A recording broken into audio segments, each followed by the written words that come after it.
Quiero empezar esta sesión con una pregunta de historia de la Iglesia. Vean si pueden identificarme al famoso teólogo que alguna vez fue descrito por un contemporáneo que tenía más autoridad que él como un cerdo salvaje. Ahora mismo es obvio que ya el nombre está en sus mentes. Me estoy refiriendo, por supuesto, a Martín Lutero. Y el que se refirió a él como un cerdo salvaje fue el Papa León. En la bula papal con la que se excomulgó a Lutero, el nombre de la bula era Exurge Domine, la cual se tomó de las primeras líneas de la siguiente declaración papal que fue enviada desde el Vaticano, y el texto empieza con lo siguiente: levántense, oh señores, defiendan su causa, pues, como continúa el Papa diciendo, hay un jabalí suelto que anda en la viña.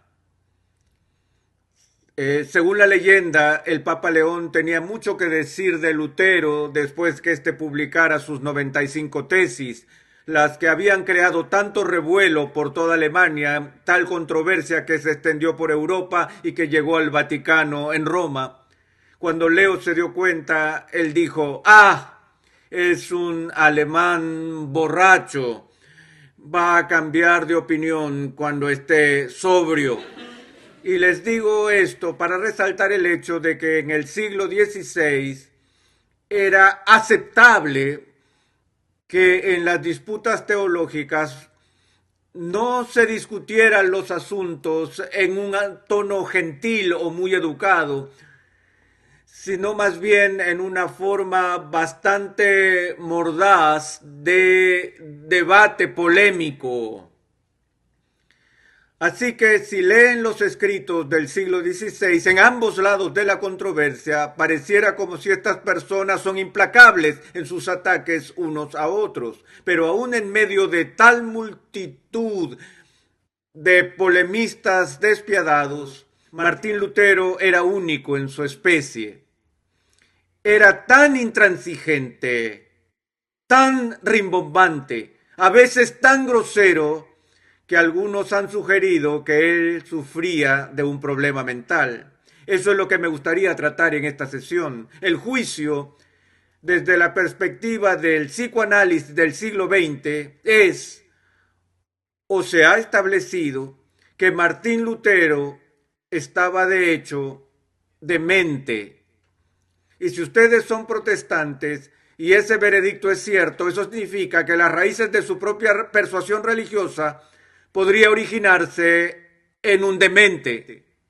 Ahora, es un tanto fascinante ver cómo los historiadores pueden pensar que pueden volver al pasado y ver crecer la hierba desde la perspectiva de 2000 años después.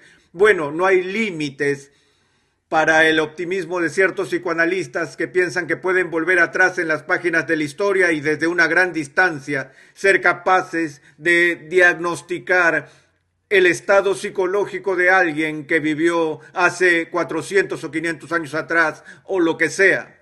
Y están aquellos quienes han llegado a la conclusión de que Martín Lutero estaba loco, que estaba demente. Pero lo que quiero preguntar es, ¿por qué?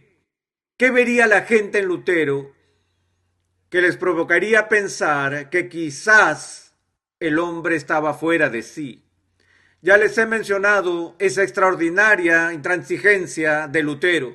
Leemos, por ejemplo, su famosa obra sobre la esclavitud de la voluntad, que es una respuesta al sofisticado, erudito, humanista Erasmo de Rotterdam, donde Erasmo había escrito una obra en contra de Lutero titulada La diatriba, y cuando Lutero le respondió a Erasmo, le diría cosas como estas: Erasmo, eres tan tonto, un estúpido idiota. Él decía: ¿por qué tendré que tomarme el tiempo de escuchar tus endebles argumentos?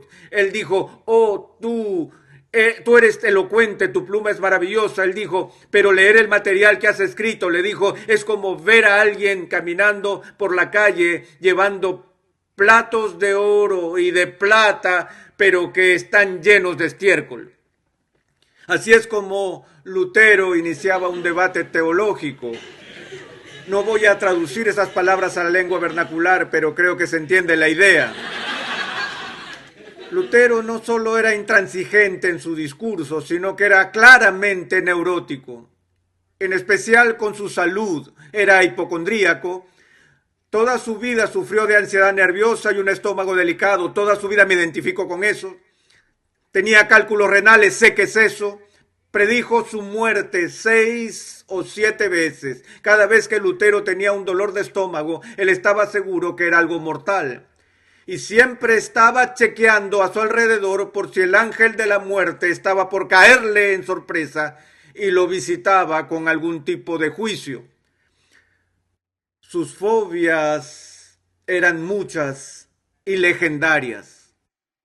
Tenía un miedo tal a la ira de Dios que al inicio de su ministerio alguien le hizo esta pregunta: hermano Martín, ¿tú amas a Dios? ¿Saben lo que dijo? Él dijo: amar a Dios. Me preguntas si amo a Dios. Amo a Dios, a veces odio a Dios.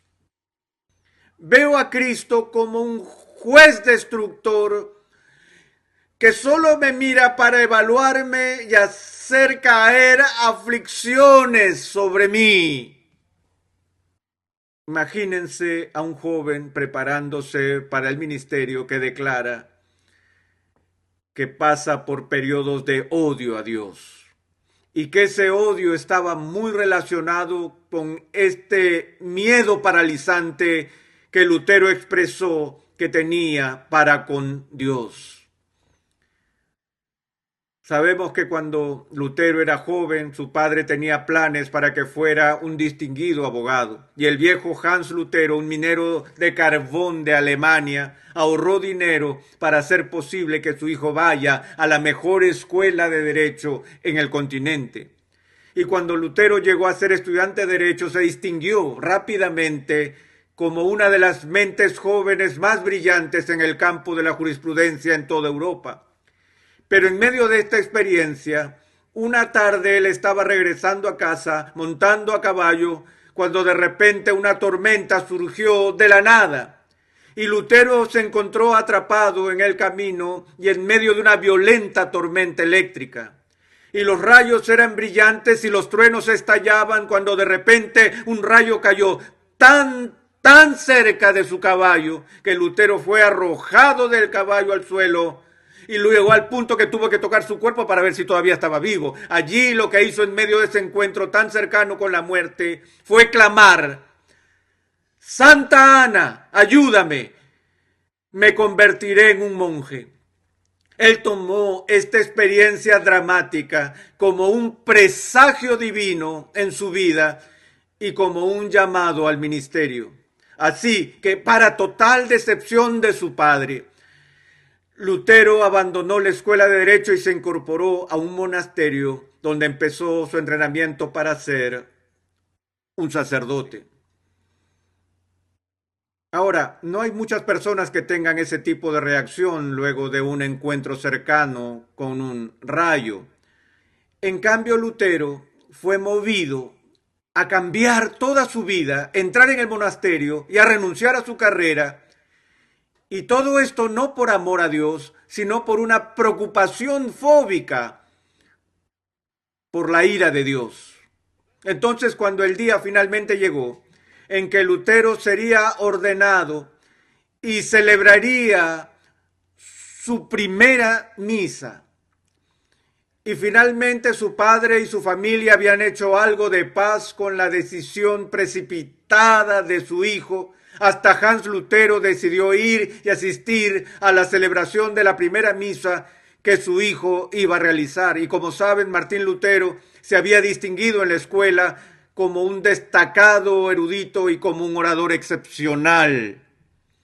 Así que la gente estaba esperando con gran expectativa por su presentación y el desarrollo de su primera misa.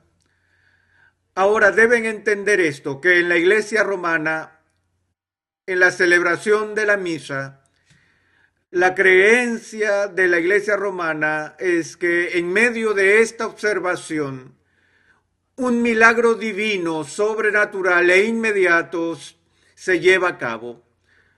Cuando durante la oración de consagración, que solo puede ser ofrecida por aquel que ha pasado por la santa ordenación y ha sido consagrado como sacerdote, durante la oración de consagración el milagro se lleva a cabo, el milagro conocido como la transubstanciación, donde a pesar de la apariencia del pan y el vino sigue siendo el mismo y nadie puede reconocer ningún cambio observable en esos elementos. Sin embargo, Roma cree que hay un cambio sustantivo, un cambio esencial en esos elementos que ellos llaman transubstanciación, es decir, que la sustancia del pan y del vino se cambian a la sustancia del mismo cuerpo y sangre de Cristo.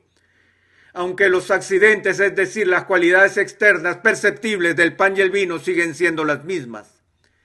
Este es el milagro, y Lutero se había preparado en su entrenamiento para este momento en que se iba a hacer esa oración sobre los elementos y el misterio divino se llevaría a cabo, de manera que después que la consagración ocurriera en las manos del hijo de un minero, ya no serían pan ni tampoco vino, no los elementos comunes de la tierra, sino nada menos que el santo cuerpo y la sangre de Jesucristo.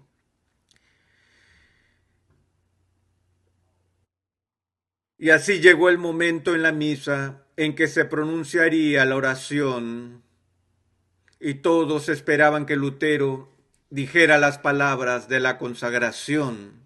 Y llegó al punto de la misa, y este hombre que era tan arrogante, sumamente capaz para hablar en público, se acercó a ese momento y de repente quedó paralizado. Comenzó a temblar, su boca abierta, sus labios moviéndose, pero no salieron palabras.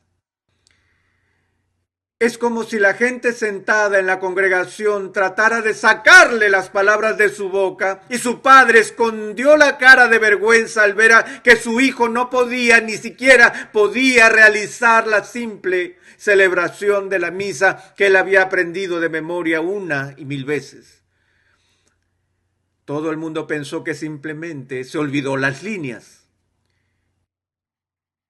Él no se olvidó las líneas. Finalmente solo las murmuró y rápidamente completó la misa y dejó el altar con una profunda vergüenza. Pero explicó más tarde que no fue un lapsus mental, sino que comenzó a vislumbrar la idea de que este hombre, un ser humano pecador, se atrevería a tener la audacia de tener en sus manos sucias el precioso cuerpo y sangre de Cristo. Y Lutero estaba tan sobrecogido con su indignidad que quedó paralizado en ese momento. Hay otras historias acerca de Lutero que indican el carácter extraordinario de su comportamiento. Recordemos que después que la Reforma había empezado y surgió una disputa entre los calvinistas y los luteranos acerca de la celebración de la Cena del Señor, y había todo el deseo para alcanzar un acuerdo entre estas dos grandes fuerzas del protestantismo, y se encontraron en un muy importante simposio donde discutieron sus diferencias. Lutero insistió en la presencia corporal del cuerpo de Cristo en la celebración de la Cena del Señor, y él simplemente apretó el puño y comenzó a golpear la mesa una y otra vez. Hoc est corpus meum, hoc est corpus meum, como Nikita Khrushchev lo hizo en las Naciones Unidas hace décadas cuando tomó su zapato y comenzó a golpear la mesa para llamar la atención. Lutero no debatiría, él no discutiría, solo siguió diciendo una y otra vez: este es mi cuerpo. Era un tipo extraño. Dicen que quizás lo que más indicaría su demencia es el aparente compromiso con la megalomanía. ¿De qué otra manera se explicaría que alguien esté dispuesto a desafiar cada estructura de autoridad mundial y quedarse completamente solo, siendo un sacerdote joven, contra toda la autoridad de la Iglesia, contra el Papa, contra el Consejo de Iglesias, en contra de los mejores teólogos de la tierra? Bueno, él pasó a través de todos esos debates en Leipzig. Tuvo un debate con Martin Eck, él debatió con el cardenal Cayetano, fue y se metió en problemas con el Papa, y ahora finalmente toda la discusión llega a su clímax cuando Lutero es invitado a la dieta imperial de Worms. Y en Worms, Lutero fue llevado a juicio y se le pedirá que se retracte de sus escritos.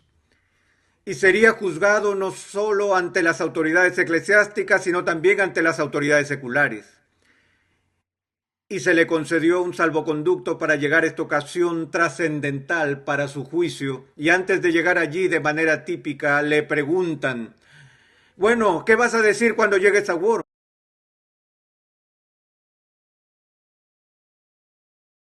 Y dijo esto, él dijo: anteriormente solía hablar del Papa como el vicario de Cristo, pero ahora voy a decir que el Papa es el adversario de Cristo, el vicario de Satanás. Es decir, este es el tipo de declaraciones que él hacía. Nada de tacto, nada de diplomacia. El mundo estaba viendo cuando se preparaba el escenario para la dieta imperial de Worms, y Lutero entró en la sala, y Hollywood lo hubiera presentado de esta manera, que Lutero entró en la sala del juicio y él se quedó allí solo, como en el centro de atención de la galería. La multitud, los príncipes de la iglesia, los príncipes del estado, lo miraron desde sus asientos altos, y el inquisidor se levantó y leyó los cargos y señaló los libros que estaban en la mesa junto a Lutero, y le dijeron: Martín Lutero, te retractarás de estos escritos. Y la versión de Hollywood es esta: que Lutero miró a la galería y vio a los representantes del emperador del Sacro Imperio Romano, y vio a los príncipes de Alemania, y miró a los obispos y a los representantes de la curia en Roma, y dijo: a menos que sea convencido con la Sagrada Escritura o con razón evidente, no voy a retractarme, pues mi conciencia está cautiva por la palabra de Dios, y actuar en contra de la conciencia no es ni es justo ni seguro. Aquí estoy, que Dios me ayude, no puedo hacer otra cosa. ¡Blum! Y así se inició la reforma. Así no fue como pasó. En ese momento de la historia de la iglesia, cuando se le hizo la pregunta a Martín Lutero, ¿vas a retractarte? ¿Saben lo que dijo?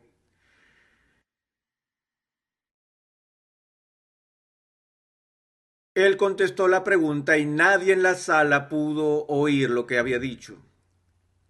Ellos dijeron: ¿qué dijo? ¿Qué dijo? Habla, Lutero. ¿Qué es lo que dijiste? ¿Vas a retractarte de estos escritos? Y él miró a las autoridades y dijo: puedo tener 24 horas para pensarlo.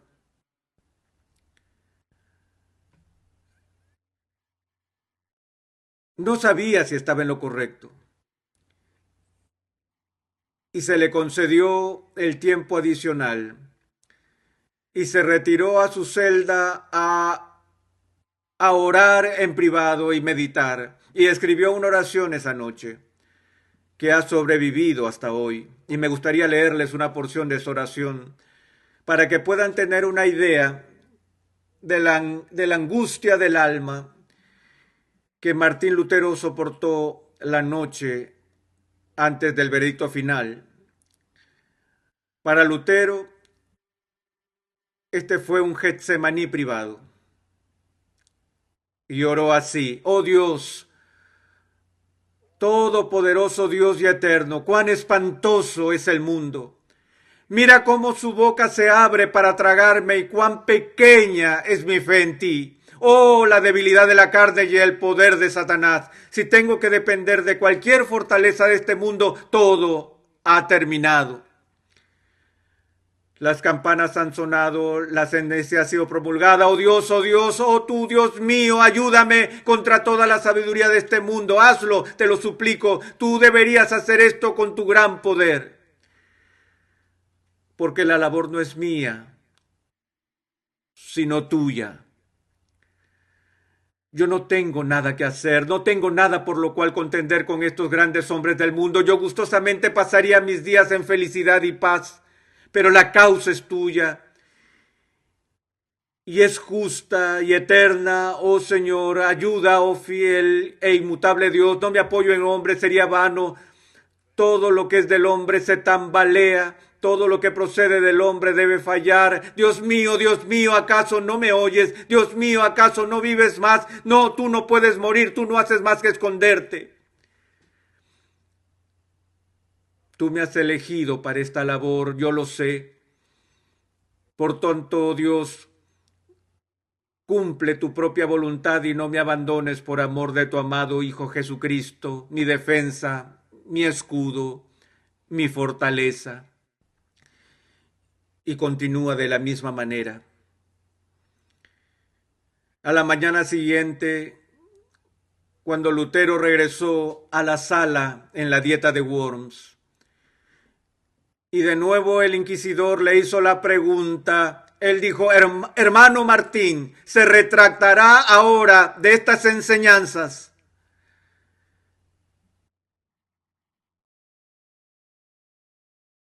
Y de nuevo Lutero dudó por un momento. Y él dijo: a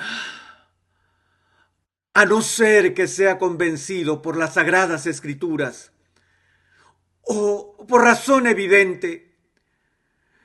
¿No ven que no puedo retractarme? Mi conciencia está cautiva por la palabra de Dios. Y actuar en contra de la conciencia no es justo, no es seguro. Aquí estoy. No puedo hacer nada más. Dios, ayúdame.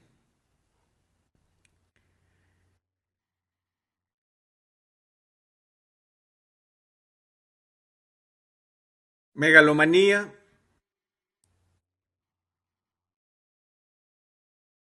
visiones de grandeza, tal vez. Otro punto. De hecho, el aspecto de la vida de Lutero que realmente hace que se piense que estaba loco. Se remonta a sus años en el monasterio. Era la ocupación y la práctica de cada sacerdote joven en el monasterio cumplir la orden y la regla del monasterio de ir a confesarse a diario con su padre confesor. Y como una cuestión de rutina, los otros hermanos entraban en el confesionario y decían: Padre, he pecado. Y escuché mi confesión. Él decía: bueno, ¿qué hiciste? Bueno, anoche después de apagar las luces usé una vela y leí unos 3 capítulos adicionales de los Salmos cuando no debía. O ayer por la tarde codicié la pierna de pollo del hermano Emanuel durante el almuerzo. ¿En cuántos problemas puedes meterte en un monasterio? Estos chicos iban a confesarse y el confesor les decía: diga tantas Ave Marías y haga estas penitencias, y los enviaba de vuelta a sus labores como monjes. Y entonces Lutero venía al confesionario, él diría: Padre, perdóname porque he pecado. Han pasado 24 horas desde mi última confesión. Y él comenzaría a recitar los pecados que había cometido en las últimas 24 horas. Y eso le tomaría no 5 minutos, ni 10 minutos, ni media hora o una hora, sino que había días tras días donde Lutero podía pasar en el confesionario recitando sus pecados del día anterior y le podía tomar 2 horas o 3 horas o 4 horas. Hasta el punto de volver locos a sus superiores en el monasterio. Y ellos se quejaron con él. Ellos dijeron: hermano Martín, deja esta preocupación por pecadillos. Si vas a confesar algo, que sea por un verdadero pecado.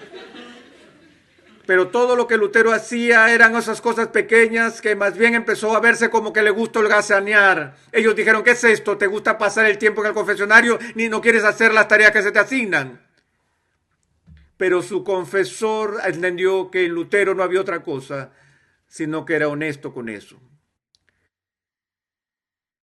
Y Lutero reveló más tarde que salía del confesionario después de 3 o 4 maratónicas horas, y él oiría las palabras del sacerdote: tus pecados te son perdonados, y él sentía tranquilidad y alegría mientras regresaba a su celda, hasta que de repente se acordaba de un pecado que había cometido que se le olvidó confesar. Y todo el gozo y la paz se esfumaba. Eso es una locura, sí. En términos psiquiátricos modernos entendemos que se tienen mecanismos de defensa internos y normales para defenderse de las propias aflicciones culposas. Somos muy adeptos a negar la culpa o justificar la culpa como seres humanos. Dicen que a veces hay una línea delgada entre la locura y el genio, y que aquellos que son genios a veces cruzan de un lado a otro la línea. Yo sospecho que tal vez eso es lo que pasó con Lutero, porque la cosa que los psiquiatras pasan por alto sobre este hombre es esto: que antes de que Lutero haya estudiado teología, él ya se había distinguido con brillantez como estudiante de leyes. Y él tomó esa mente aguda, esa mente entrenada en derecho, y él aplicó a la ley de Dios. Entonces miraría la ley de Dios y sus demandas, la plenitud de las demandas de la perfección, y se analizaría a sí mismo a la luz de la santa ley de Dios, santa ley de Dios, y él no podía soportar los resultados. Continuó evaluándose, no comparándose a sí mismo con los demás seres humanos, sino mirando el estándar del carácter de Dios, de la justicia de Dios. Al verse a sí mismo tan horrible en comparación con la justicia de Dios, hizo que después de un tiempo comenzara a odiar toda la idea de la justicia de Dios. Entonces, una noche, mientras preparaba una conferencia como doctor en teología para enseñar a sus alumnos de la Universidad de Wittenberg sobre las doctrinas y las enseñanzas del apóstol Pablo en el libro de Romanos, mientras estaba leyendo el primer capítulo y leyendo también los comentarios y también un pasaje que Agustín había escrito siglos después, llegó a Romanos 1 y leyó estas palabras: porque la justicia de Dios se revela por fe, y el justo vivirá por la fe. Y de repente el concepto brotó en su cabeza. Lo que este pasaje estaba enseñando en Romanos es que se está discutiendo la justicia de Dios, no esa justicia por la que Dios mismo es justo, sino que estaba describiendo la justicia de Dios, que Dios provee para ti y para mí por pura gracia, libremente, a cualquier persona que pone su confianza en Cristo. Cualquiera que pone su confianza en Cristo recibe el abrigo y el amparo de la justicia de Cristo. Y Lutero dijo: esto entró en mi mente y me di cuenta por primera vez que mi justificación, que mi posición delante de Dios no se establece sobre la base de mi propia justicia desnuda, la que nunca estará a la altura de las demandas de Dios, sino que descansa única y completamente en la justicia de Jesucristo, a la que debo aferrarme en una fe confiada. Él dijo: y cuando comprendí que por primera vez en mi vida había entendido el Evangelio, y miré y vi que las puertas del paraíso se abrieron y yo las atravesé. Y es como que Lutero le dijo al mundo que desde ese día en adelante los papas y los consejos, las dietas y los reyes, el justo vivirá por la fe, la justificación por la fe sola. Dios es santo y yo no lo soy. Ese es el artículo sobre el cual la iglesia se mantiene o cae, y no lo negocio con nadie, porque es el Evangelio. ¿Es esto locura? Damas y caballeros, si eso es una locura, yo oro para que Dios envíe un ejército de personas dementes como esas a este mundo.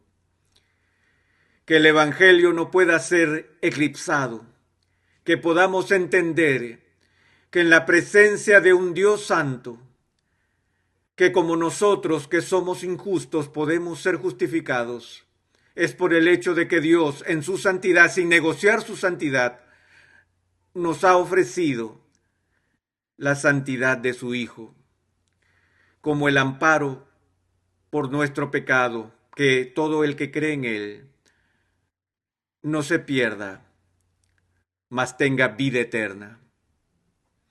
Ese es el Evangelio por el que Lutero estaba preparado para morir. Oremos. Padre, te damos gracias por el testimonio de este demente, que entendió con cuánta desesperación necesitamos una justicia que no es la nuestra, para cubrir nuestra propia falta de justicia.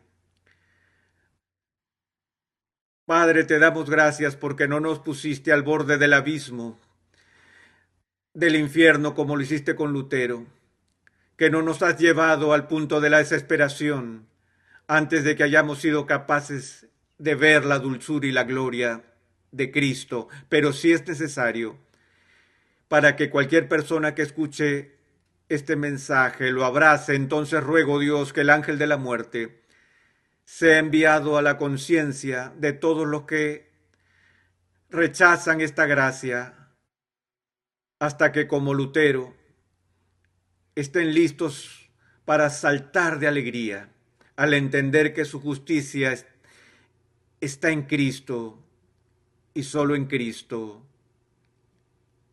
Amén.